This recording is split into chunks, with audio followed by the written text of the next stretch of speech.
C'est un territoire qui a énormément évolué depuis 20 ans sous l'impulsion de Brigitte Barège et qui est en train aujourd'hui de se révolutionner sous l'impulsion de la ligne à grande vitesse. Puisque ça y est, l'État s'est enfin engagé à solutionner la ligne à grande vitesse en participant à hauteur de 4,1 milliards dans ce projet, les 2 milliards restants étant assurés par l'État. Cette ligne à grande vitesse, elle va solutionner et révolutionner plein de problèmes. D'abord, elle va révolutionner l'accès à Paris.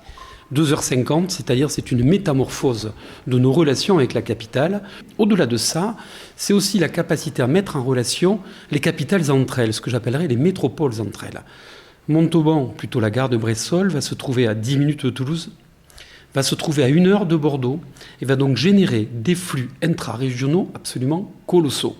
Et donc on se retrouve aujourd'hui dans une situation qui est une situation assez remarquable pour le Grand Montauban, potentiellement la première densité à l'horizon 2035-2040 selon l'INSEE, et on est aussi en capacité de céder des fonciers dans des conditions optimales via des plus-values foncières.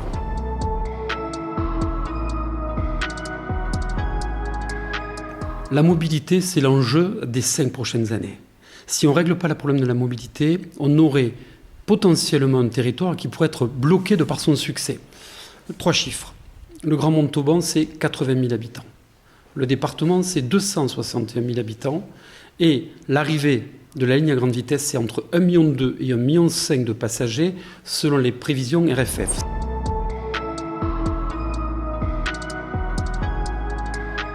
On a aujourd'hui un profil d'avenir.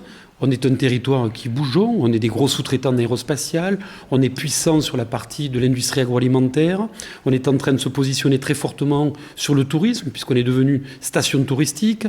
Bref, on est un territoire d'avenir, à la croisée des chemins, 2 heures de la Méditerranée, 2 heures de l'océan, 2 heures des Pyrénées. C'est l'axe Paris, c'est l'axe Bordeaux.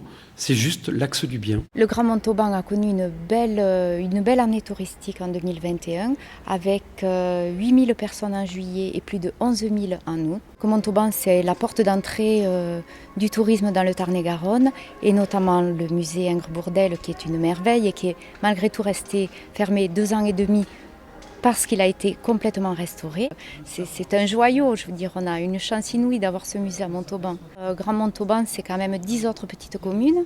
Puis dans le Tarn-et-Garonne, on a d'autres pépites comme Bruniquel, Saint-Antonin, Moissac, la Pente d'Eau de Montèche et plein d'autres petits villages. Enfin, on a vraiment un gros projet sur cette bulle d'oxygène à 30 minutes de Toulouse au final.